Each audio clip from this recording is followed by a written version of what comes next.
Sigo con la lectura. Versículo 4. Porque somos sepultados juntamente con Él para muerte por el bautismo, a fin de que como Cristo resucitó de los muertos por la gloria del Padre, así también nosotros andemos en vida nueva. Porque, ahora versículo 5. Porque si fuimos plantados juntamente con Él en la semejanza de su muerte, así también lo seremos en la de su resurrección. Sabiendo esto, que nuestro viejo hombre fue crucificado juntamente con Él, para que el cuerpo del pecado sea destruido, a fin no sirvamos más al pecado. Porque el que ha muerto ha sido justificado del pecado. Y si morimos con Cristo, creemos que también viviremos con Él. Sabiendo que Cristo, habiendo resucitado de los muertos, ya no muere. La muerte no se enseñoreará más de Él. Porque en cuanto murió, al pecado murió una vez por todas. Mas en cuanto vive, para Dios vive. Así también vosotros, considerados muertos al pecado, pero vivos para Dios en Cristo Jesús, Señor nuestro.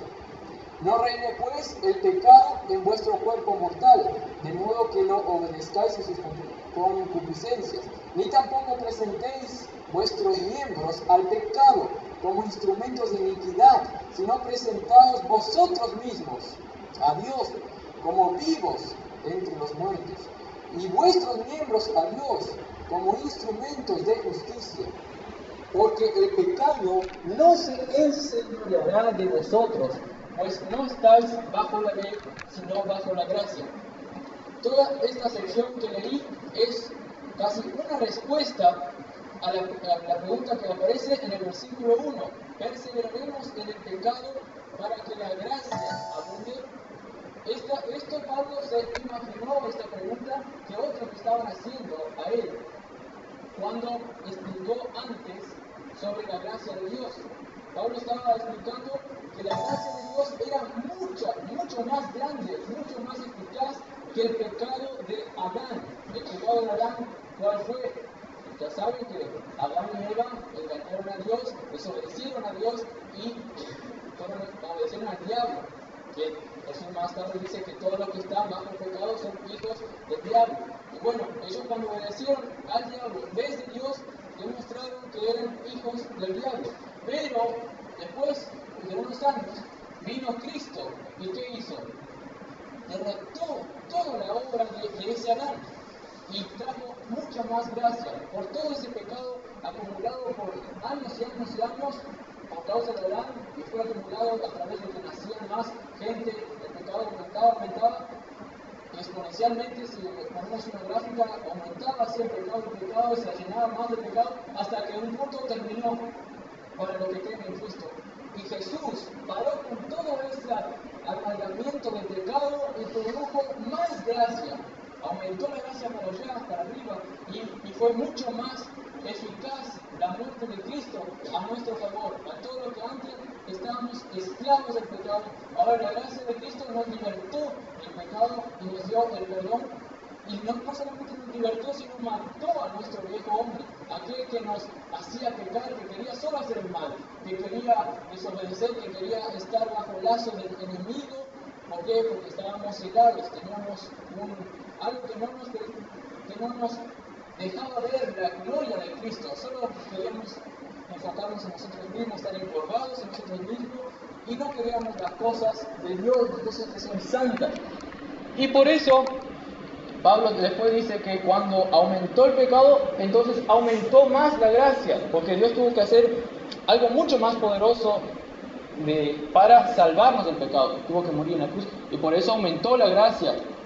Me hace acordar de un caso de una mujer que era pecadora, entró en la casa de un fariseo, creo que era un fariseo, y la mujer era de lo peor, y fue a los pies de Cristo y lloró. Y otro fariseo que estaba ahí pensó en su mente: ¿qué maestro, qué profeta se cree si está dejando que esta clase de mujer mala le esté haciendo eso? Pero Jesús vio su pensamiento y le contó una parábola. Le dijo que había un acreedor que tenía plata. Bueno, no le voy a contar la parábola, pero le cuento la moraleja bíblica, es que al que más se le perdona, mucho más amor muestra. Entonces, si el pecado aumentó, mucho más gracia Dios muestra. Y entonces, al Pablo al explicar esto, se imaginó que otro sentado ahí, cuando estaban leyendo, iban a leer esta carta, se imaginó que uno sentado ahí se podría estar preguntando: entonces voy a pecar más para que Dios me acepte más su gracia, inclusive tenga mucha más gracia, y voy a perseverar en el pecado para que vea después la gracia de Dios. Entonces Pablo notó esta herejía y empieza a debatir. Pablo, inspirado por el Espíritu Santo, empezó a debatir este posible pensamiento que tendrían. Por eso el versículo 2 dice: en ninguna manera hay que perseverar en el pecado para que la gracia abunde. ¿Y qué nos sirve esto hoy en día a nosotros, los cristianos? Esto nos sirve porque a veces los cristianos nos olvidamos de esa obra que mató el pecado y nos mató a nosotros. Cuando nos olvidamos de esa obra, no nos consideramos que somos hijos de Dios y actuamos como si no fuésemos hijos de Dios. Entonces vamos a pecar y posiblemente vamos a creer que la gracia de Dios abunde más en nosotros. Pero ese pensamiento de lucha, victoria, y para que se demuestre más la victoria, pero no considerarnos como hijos de Dios, por eso hay toda esa lucha, fracaso, más fracaso que victoria. Toda esa lucha está mal. No tiene que ser la vida regular del cristiano así. La vida regular del cristiano es lo que se ve en el capítulo 8, versículo 2. Es en victoria, porque la ley del Espíritu de vida en Cristo Jesús me ha librado de la ley del pecado. La ley que nos hacía pecar continuamente es una ley como la ley de la gravedad, que cualquier objeto que está arriba va a caer. Es una ley. Y esa ley nosotros antes, cuando estábamos en Adán, en el viejo hombre, regía en nuestro sistema. Y entonces caíamos constantemente. Pero ahora estamos bajo otra ley, la ley del Espíritu de vida, que nos hace subir, andar en victoria en Cristo. Todo por la obra de Cristo en la cruz, que aumentó más la gracia para con nosotros. Y esta obra de Cristo en la cruz, y considerar que nosotros ya estamos muertos a eso, y ahora estamos en la gracia, en la otra sección, olvidar esto es lo que a un cristiano no le hace ser victorioso, vivir según la ley del Espíritu, que es la norma de la vida cristiana. Entonces Pablo les quiere corregir este pensamiento de perseverar en el pecado para que la gracia abunde, recordándoles la obra de Cristo a su favor y lo que hizo la obra de Cristo a nuestro favor. Entonces dice, versículo 2, parte B, dice: porque los que hemos muerto al pecado, ¿cómo viviremos aún en él? Hay que considerar esto no es si fuimos muertos al pecado, no es una posibilidad, acá es un decreto. Los que hemos muerto al pecado, al pecado, no a un pecadito que tuvimos una vez, no, al pecado entero en nuestra vida, al pecado total, es el pecado que cometió Adán ya hasta ahora, a todo eso que era malo, que a Dios no le agrada, que no nos posibilitaría entrar al reino de Dios, entrar al cielo. Ese pecado fue sacado, erradicado. Por lo tanto, nosotros ya no somos el viejo hombre que acaba de decir, sino somos el nuevo, guiado por la nueva ley, la ley del Espíritu. Entonces no podemos perseverar en el pecado porque ya hemos muerto al pecado. ¿Cómo viviremos aún en el viejo si ya estamos en el nuevo? Es una contradicción. Y Pablo le quiere recalcar eso, para que ellos tengan potencia en la vida cristiana, fuerza al considerar lo que ellos son, a vivir como ellos son. Hoy estaba viajando en un ómnibus, estaba leyendo un libro y al frente del ómnibus, entre los dos asientos, pude ver que la señora estaba leyendo un capítulo y el título era Decido vivir lo que soy. Y bueno, eso nosotros también, nosotros tenemos que decidir vivir lo que somos en realidad, hijos de Dios, no lo que no somos. ¿Cómo vamos a vivir algo que no somos? Y bueno, por ignorancia en la palabra de Dios, por incredulidad en la palabra de Dios, vamos a vivir los creyentes de una forma derrotada porque no consideramos que estamos muertos al pecado, como más tarde va a decir. Entonces, versículo 3, ya ahora ahondando un poco más en el argumento, dice, otra vez pregunta Pablo, diciendo, ¿o no sabéis? Saber, tenemos que saber primero también. ¿O no sabéis que todos los que hemos sido, ya en el pasado, hemos sido bautizados en Cristo Jesús, hemos sido bautizados en su muerte? Acá Pablo está apelando a nuestra mente, o es algo lógico. Es como decir, esto tienen que saber, es el 2 más 2 de la vida cristiana. ¿No saben esto? Que ustedes están en Cristo. ¿Cómo? Por medio de la muerte de Él primero. Él tuvo que morir en la cruz por nosotros. ¿Ustedes no saben esto, que ustedes murieron con Él ahí? Si ustedes murieron con Él ahí, entonces ustedes van a resucitar también y van a vivir una vida victoriosa, como más después va a decir. Pero primero empieza con el primer paso, morir. Mató el pecado allí en la cruz.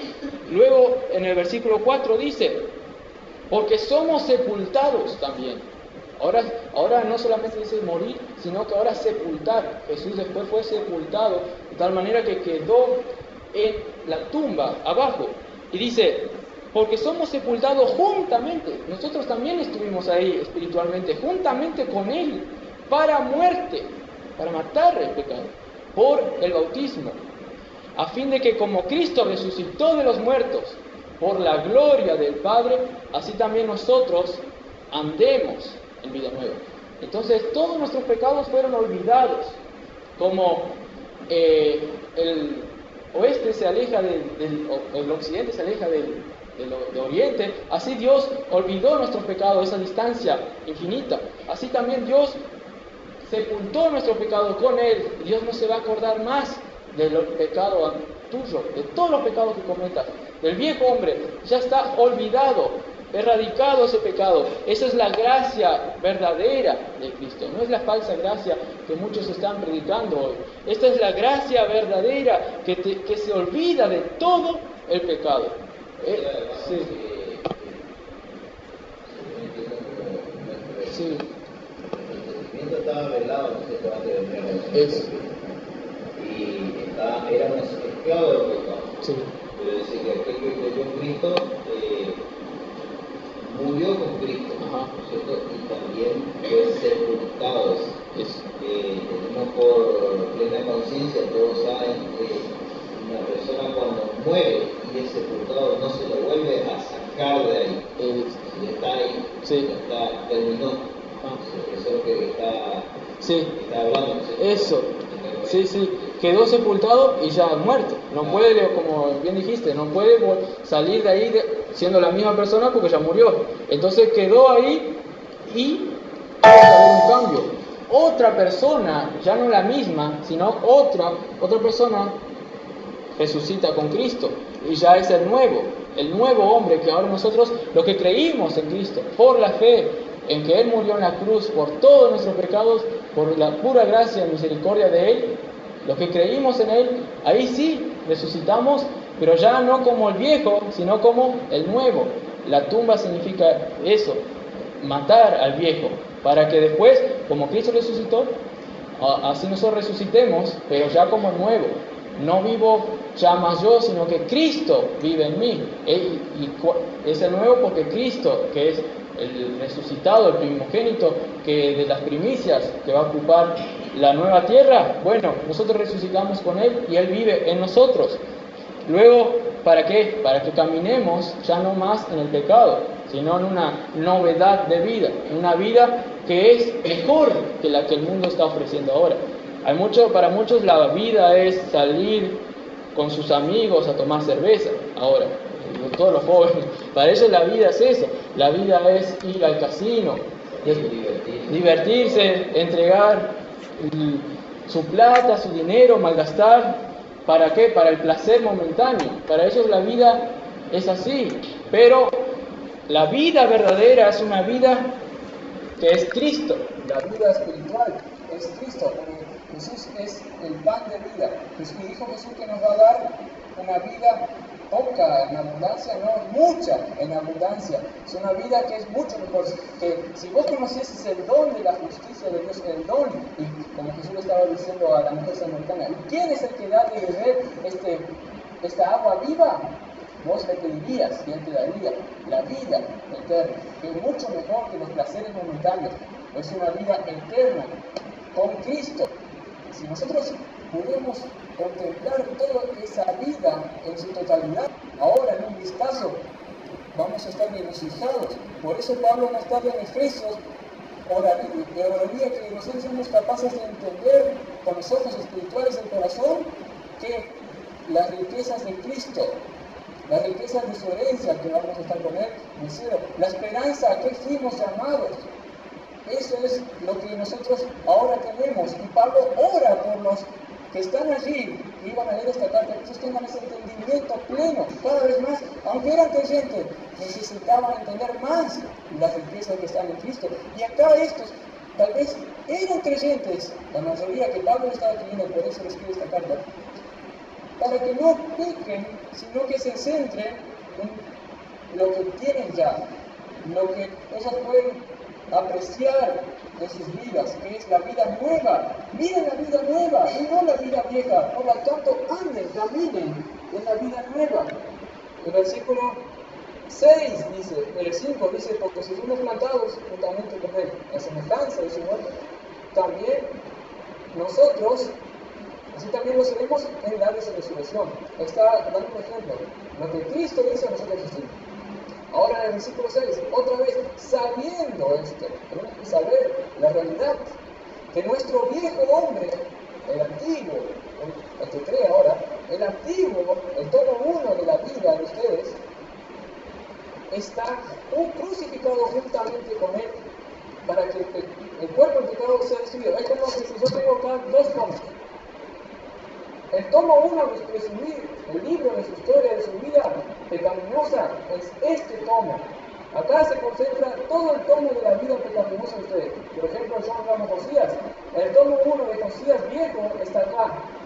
Pero una vez que creí en Cristo, Dios cerró este tomo viejo y empezó a escribirse un libro nuevo, el Josías nuevo, este acá. Entonces, ya tengo dos tomos, pero el viejo ya no soy más, ya vivo en el nuevo. Eso es lo que dice. Y este fue sepultado con Cristo, para que este nuevo resucite como Cristo allá en una vida nueva. Eso es lo que Pablo está queriendo que entiendan acá. Que ya no vivan como lo que eran, sino como lo que son. ¿Qué privilegio tienen ustedes? Hay otros que no tienen este privilegio, pero ustedes sí. Deben saber, versículo 6, sabiendo esto, que nuestro viejo hombre fue crucificado juntamente con él, para que el cuerpo de pecado sea destruido. Yo salgo a caminar, a veces estaba saliendo en Mercedes a caminar en un campo, cerca de la carretera, caminaba así y veía un sapo aplastado por la ruta que pasa el auto y aplasta, y estaba disecado también. Y eso me pensé, ¿qué ilustración puedo sacar de ese sapo aplastado? Pero no pude sacar ninguna ilustración, porque uno que se está preparando para el ministerio busca ilustraciones para que la gente entienda, porque a veces uno que sabe de la Biblia, que lee los pasajes, todo, no sabe explicar a los demás cómo exactamente, entonces la gente no entiende. Y a veces Jesús mismo predicaba no cosas complejas, sino predicaba cosas que ellos entendiesen, predicaba cosas de la vida para que la gente se asocie con eso. Por ejemplo, predicó sobre la viña, y los que estaban ahí, los campesinos que estaban escuchando a Jesús, iban a entender porque ellos trabajaban en la viña. Y bueno, por eso quiero darle esta ilustración para que se entienda. Pero más tarde, hoy, vi una víbora, estaba caminando hoy, una víbora aplastada y disecada. Entonces, cuando estaba en el ómnibus, pensé, esto puede simbolizar a que Dios aplastó a la serpiente ya. Ha muerto la serpiente y está disecada, seca. Y esto implica que Dios también ya mató a nuestro viejo hombre y por lo tanto al poder que el diablo tenía sobre nosotros. Ahora el diablo ya no tiene más poder, ya está la sentencia hecha. Y en la cruz Jesús pisó la cabeza de Satanás. Y entonces ahí pasó todo, en la cruz pasó todo. Por eso ahora estamos 2020 años después de Cristo. Se cuenta, Cristo es lo importante. Cristo es lo que marca la diferencia. Y bueno, ahí Cristo mató a nuestro viejo hombre, mató el poder del diablo sobre nosotros. Y esto es lo que Pablo quiere acá que sepan, que nuestro viejo hombre fue crucificado juntamente con él, para que el cuerpo del pecado sea destruido, el cuerpo pecaminoso que quería pecar solamente, que quería vivir en el pecado, sea destruido. Significa que para que ya no tenga más dominio sobre nosotros, destruir. Y entonces el pecado no tiene más dominio sobre ti si sos creyente. Vos podés mandar a tu carne para no pecar por el poder del Espíritu. Vos tenés el poder en el gatillo para pegarte un tiro, así también vos tenés el poder para que el pecado no te domine. ¿Por qué? Porque ya tenés el poder del Espíritu Santo. Así de claro es, porque el versículo 7, digo en el 6, segunda parte, para que el cuerpo del pecado sea destruido a fin de que no sirvamos más al pecado. Otra ilustración para que entiendan de esto. Pero primero les leo el otro versículo. Dice el versículo 7, porque el que ha muerto ha sido justificado del pecado. Ya tu pecado ya no cuenta más. Dios te mira justo porque mira la cruz de Cristo y ya no te mira más tu viejo hombre. Vos vas a ir al cielo de una, allá vas a estar con Él. Ya estás sentado en los lugares celestiales. Tienes que saber esto. Esto es lo que te da fuerza a vivir una vida victoriosa, para que el pecado no se enseñoree de ti. Saber. Por eso dice el versículo 8, y si morimos con Cristo, creemos que también viviremos con Él. Creemos por la fe, no por la vista, por la fe creemos. El versículo 9, sabiendo que Cristo, habiendo resucitado de los muertos, ya no muere más. La muerte no se enseñoreará más de Él. No se enseñoreará más de Él la muerte. Ahora,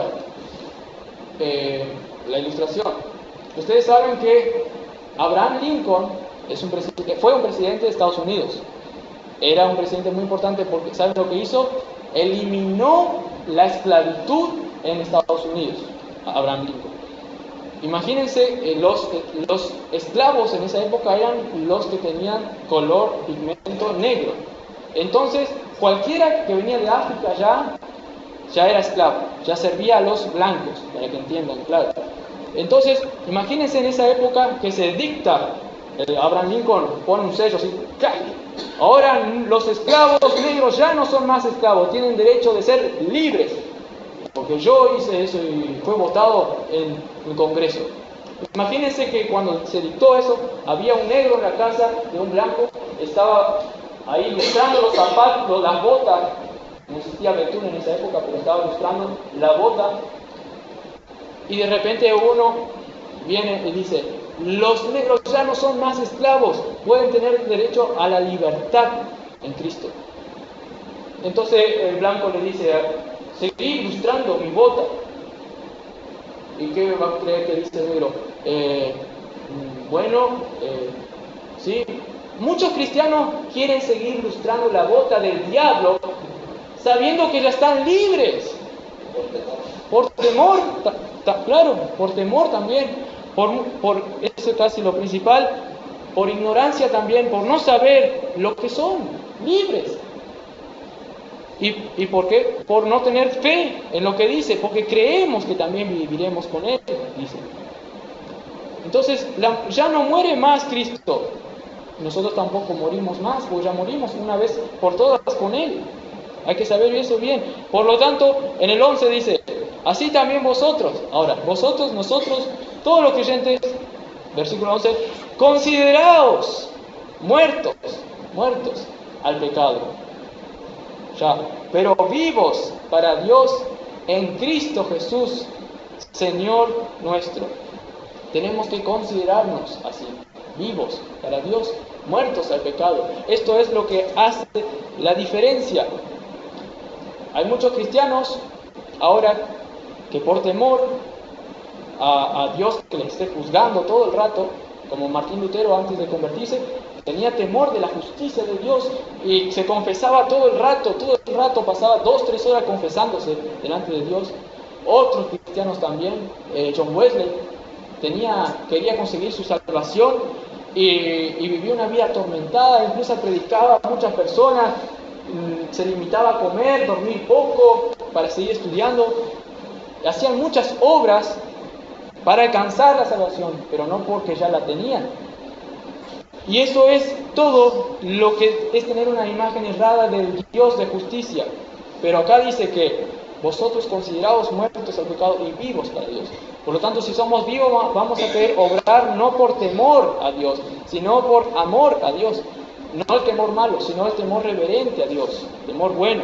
Es un temor que nos hace respetar al Dios vivo y todopoderoso, que es nuestro Señor, que gobierna nuestra vida, y respetarle con amor, confianza, actuar y vivir la vida cristiana con gozo, sin ningún temor, como que Él es nuestro Padre Celestial y le podemos decir: Abba Padre, papito mío, ayúdame en todas circunstancias. Y así dice, ustedes tienen que actuar como eso, muertos al pecado. Ya están bien justos, ya están siendo vistos por Dios de una manera buena.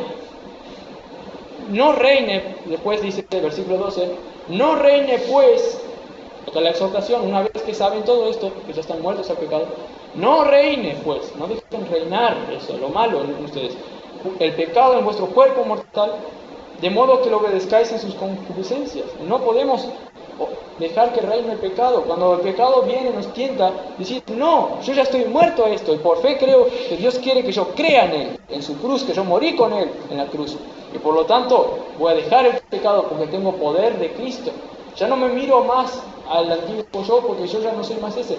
Josías viejo ya murió. Su nombre de ustedes viejo ya murió. No pueden mirarse a ustedes mismos el pecado. Miren al nuevo, miren a lo que Cristo hizo por ustedes. Y así van a vivir una vida victoriosa. Cuando el diablo viene a decirle: lustrame mis botas, deja de pensar en que sos de Cristo, dudá inclusive de tu salvación, no hagas las cosas así. Mirá, vos crees que este pecado Dios te va a perdonar a ti, vos crees que haciendo esto vas a ser justo. No, te falta hacer muchas cosas más para considerarte justo. Eso es lo que el diablo te dice. En otras palabras, el diablo te dice: vení, seguí lustrando mi zapato, a pesar de que nosotros ya somos libres en Cristo. Y cuando nos consideramos muertos al pecado, vamos a tener poder para eliminar lo malo y hacer que reine la justicia en nosotros. Porque la salvación, la verdadera religión, no es obrar para conseguir ser mejor visto por Dios, sino creer, considerarse que Jesús murió por nuestros pecados en la cruz y por lo tanto mató a todo el pecado y mató a la esencia nuestra que nos hacía pecar. Es como que agarró el motor de nuestra vida y sacó ese motor viejo y puso un motor nuevo. Erradicó la máquina que generaba pecado y puso una máquina, el nuevo hombre, según la justicia y santidad de Dios, para que obre justicia. Por eso en el 13 dice: ni tampoco presentéis vuestros miembros al pecado como instrumentos de iniquidad, sino presentaos vosotros mismos, ya tienen el poder de presentarse vosotros mismos a Dios como vivos de entre los muertos. Ustedes conocen el Titanic, seguramente miraron la película El Titanic, salió por ahora, pero no me quiero enfocar en la película, sino en lo que pasó en realidad. Como el Titanic se hundió y había un predicador allí que iba a predicar en Chicago, creo, en la iglesia de Moody, y estaba en Inglaterra, y él estaba en ese barco, creo que se llamaba John Harper, y él ahí en el barco lujoso seguramente fue tentado por la vanagloria de esta vida, por la comodidad. Él estaba en una sala, en una pieza de él, 5 estrellas allí, seguramente fue tentado. Seguramente, pero también seguramente él entregó sus miembros a la justicia y se presentó delante de Dios, como acá dice, en su devocional diario, ahí, su devocional en la preciosa mañana, en el mar, allí, y se presentó delante de Dios con fe, y tuvo devocional con Dios, oró a Dios. Todo el momento él estaba en presencia de Dios, pero cuando oramos, sentimos más esa presencia, porque estamos comunicando con Él. Orad sin cesar. Por eso es necesidad. Por eso es la necesidad, estar orando sin cesar, como dice 1 Tesalonicenses 5:17. Y entonces él estaba orando seguramente, como un buen cristiano. Pero según la necesidad ahí estaba orando. Pero cuando vino la aflicción, cuando el Titanic golpeó al iceberg, cuando se estaba hundiendo, ¿qué creen que ese cristiano hizo? Ese cristiano todavía estaba con fe creyendo que era un cristiano, y por eso obraba como un cristiano, y por eso hizo justicia allí. Obró justicia, entregó sus instrumentos a la justicia. ¿Qué él hizo? Cuando todos estaban desesperando, algunos se pegaban tiro para robar las salvavidas a otros, ¿él qué hizo? Él agarró su salvavidas y dio a otro. Y cuando estaban entrando a los botes salvavidas, él estaba allí y no entró, sino que vaya su esposa y su hijo, y decía, primero que entren a los botes los niños, las mujeres y los incrédulos. Y él no se fue, él ayudaba. Él estaba obrando justicia allí. ¿Por qué? Porque él sabía que habían incrédulos que no iban a creer, que no iban a poder creer allí, iban a morir, iban a ir al infierno. Pero como él era creyente, como tenía fe, él estaba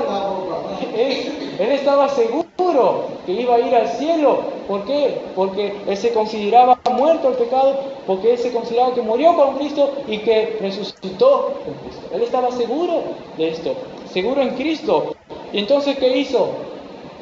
Él entregó su vida por los demás. En el momento de aflicción, allí, él podría estar tentado en perder la victoria ahí por medio de decir, luchar con su carne y decir, pero mirá, vos vas a morir y ellos pueden aceptar a Cristo si lo predicas ahora y tenés que ir, salvarte vos. Pero él dijo, no, voy a luchar hasta lo último. Y pasó eso, hasta lo último. Él se estaba hundiendo el barco y él saltó al agua.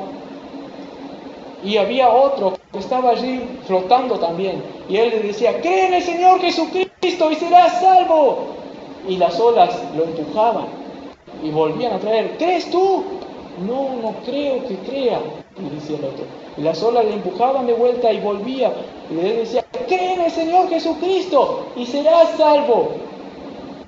Y después el otro dice que comentó esto, dice que desapareció bajo las olas heladas de allí. Y este dijo que se convirtió allí. ¿Por qué? Porque él decidió entregar su vida por otros, porque tenía la visión espiritual.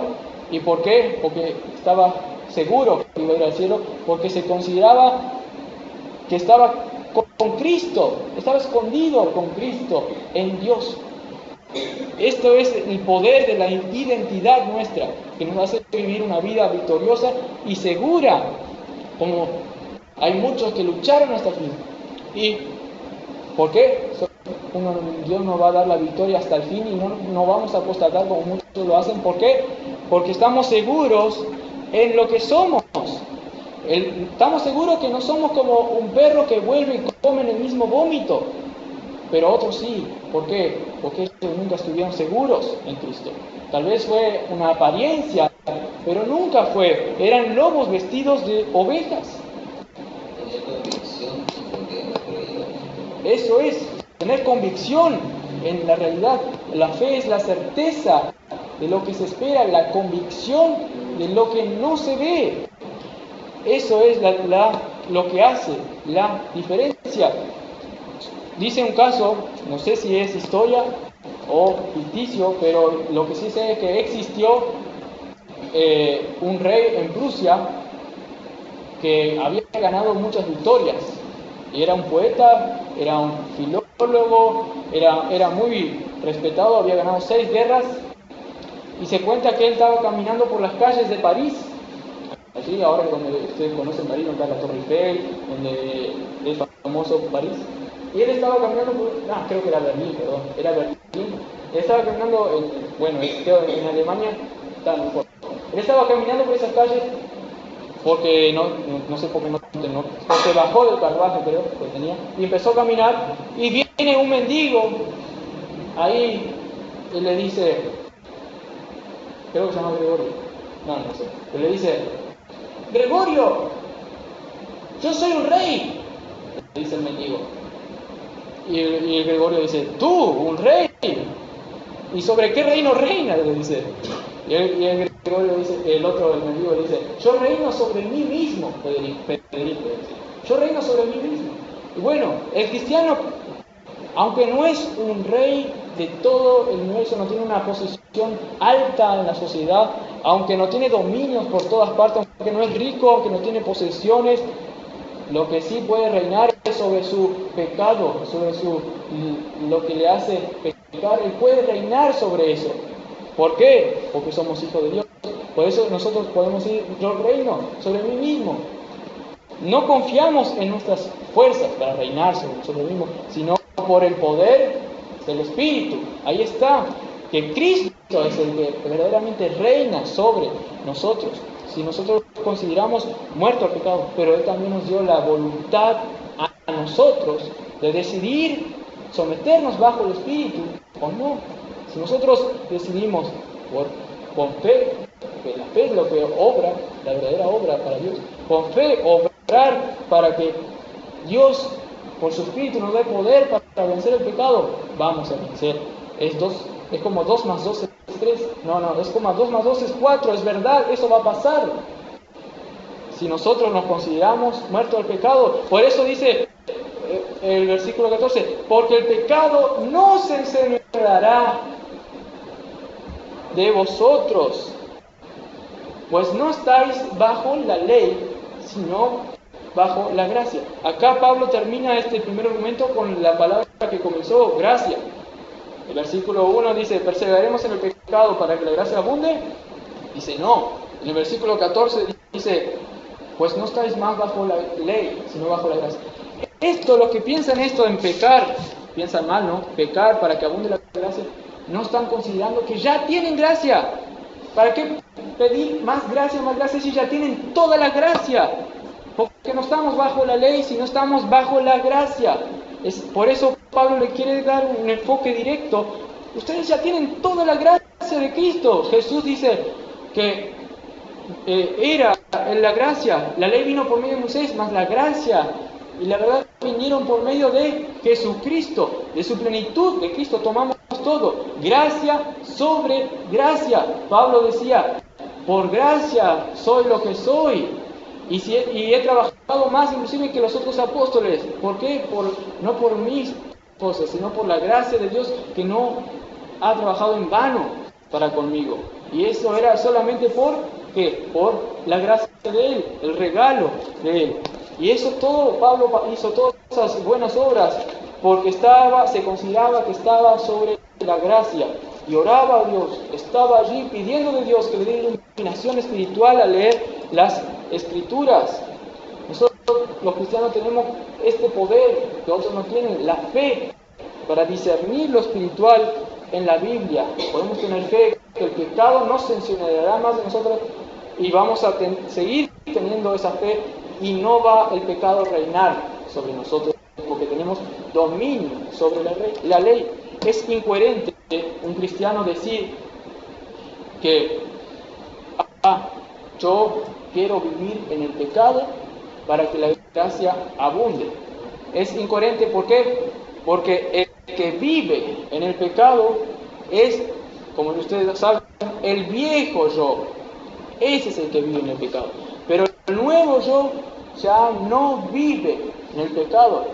El que practica el pecado no es de él, dice la Escritura. Si vos luchás y siempre perdés, siempre caes, considerá si realmente quieres a Cristo, si realmente te interesa la palabra. Y si vos sabes en tu corazón que algo está mal, que pierdes siempre, capaz que Dios está obrando en ti ahora para que quieras ver a Cristo y Él te va a dar la victoria. Cristo te va a dar la victoria. Confía en Él, que Él murió en la cruz por ti ya. Él es un Dios lleno de gracia, de verdad, y también es justo. Él no es como los otros que vienen, los políticos, que vienen y te dicen un montón de promesas que van a hacer un cambio en la sociedad, que hacen sus mejores caras para cautivar a las personas, hacen sus mejores políticas, campañas, hacen campañas, todo tocando campana para que todo el mundo le vea, la televisión, tocando mano por toda la gente que pasa, pero después, una vez que están en el liderazgo, se olvidan. Pero Jesús no. Jesús, cuando vino a la tierra, Él era humilde y trataba uno con uno, sanaba las enfermedades, pero siempre predicándole la palabra de Dios. Y eso es lo que hace Cristo, el verdadero siervo, el que realmente se preocupa por la gente. Y no solamente sanaba lo físico, sino que le desafiaba a que tengan fe. Inclusive, cuando Él estaba caminando por las calles, multitud de gente estaba ahí persiguiéndole a Él, porque conocían que era bueno, que le podía dar sanación física, no sé, moral, pero solamente de toda esa multitud que le seguía a Él, solamente una tocó el manto del Señor con fe y fue sanada. ¿Por qué? Porque la fe hace la diferencia. La fe en ese Señor que es distinto a los otros. Y bueno, esta, la que tocó el manto, consideró que era Dios lleno de gracia también, para que poderle sanarle. Entonces tocó el manto y fue sana, porque consideró la gracia. Nosotros también tenemos que considerar la gracia para convertirnos, los que no creyeron, y para vivir la vida cristiana también, porque si no consideramos que estamos sobre la gracia, la otra opción es la ley, es seguir los mandamientos de Cristo para alcanzar ser buen visto para Dios, pero no considerando que estamos ya bajo la gracia. Pero si vos estás bajo la gracia, vas a querer seguir la ley, pero de buena voluntad, vas a querer obedecer la palabra de buena voluntad. Y esto, cuando vos no estás leyendo la Biblia y estás actuando normal, bien así, viene otro y te quiere robar, vos no le vas a enojar, le vas a decir, salí de acá, no me robes, está de condenarle así todo el rato, sino que vas a hacer, porque tenés la Biblia escrita en tu corazón, la ley y los mandamientos de Dios en el nuevo pacto, una vez que está bajo la gracia, te inscribe en tu corazón y vos vas a actuar inclusive bien. Ayer, cuento esto porque ayer me robaron. Yo fui a caminar y salí con una bolsa, tenía mi celular y mi auricular, salí con una bolsa con una cepita, un alfajor y una carne picada que me salió 90 pesos, que mi padre me encargaron comprar. Vine así, caminé y vino uno, estaba sentado borracho, y dijo, y yo le miré así, seguí caminando y él se salió de ahí, y me agarró la bolsa y me robó. Y yo dije, toma, y me quiso dar un manotazo, agarrar mi celular así. Y yo dije, no, agarrar eso es, cortá, como diciendo, anda. Entonces me fui nomás calmo, me fui. Yo podía enojarme, darle un empujón, estaba borracho, y agarrar lo que me robó y correr. Pero yo obré bien, no me enojé. ¿Por qué? Porque ahí yo me consideré muerto al pecado y actué con paciencia, que son los frutos del Espíritu, benignidad, amor, misericordia para este pecador que tal vez no tenía con qué comer, pero no hay excusa, fue un ladrón y estaba mal. Yo no sé lo que le incentivó a hacer eso, estaba borracho y me quiso robar, pero yo pensé bien y no pensé mal y fui tranquilo, confiando en Cristo. ¿Pero por qué? Porque la ley de Dios está escrita en mi corazón y me hace actuar conforme a lo que soy. Vivo para Dios y vivo en justicia. Y eso es lo que ustedes tienen el privilegio de actuar siempre. Por eso son distintos los demás. Por eso ustedes saben que su vida cambió una vez que creyeron en Cristo. Que hay una ley escrita en sus corazones que no le hace ser el mismo a ustedes. Ustedes saben que rigen ustedes la bondad. Antes no querían ser buenos, antes no amaban la justicia, ahora quieren ser buenos, ahora se preocupan por las cosas buenas, por querer a Cristo más, por pedirle a Dios, inclusive cuando ven que no tienen tanto amor para con Él, bien, Dios, te quiero amar más a ti, ayúdame. Y esa oración es una demostración que realmente le quieren a Él. Y todo eso es, ¿por qué? Porque Dios implantó en ustedes un nuevo corazón, un corazón de carne, que quieren las cosas de Dios, y porque están bajo la gracia. Y todo esto Pablo les quería hacer recordar, que están ya bajo la gracia y no más bajo la ley. Hay ahora en Discovery o otros programas que son programas que algunos tienen que cazar fantasmas y van y gastan toda su plata para cazar fantasmas y realmente apagan las luces, tienen su aparato detector de electricidad, no sé, las cosas que utilizan ahí, pero realmente están perdiendo su tiempo. Y a veces los cristianos somos así, queremos estar en el mundo de los muertos, cazando cosas buenas,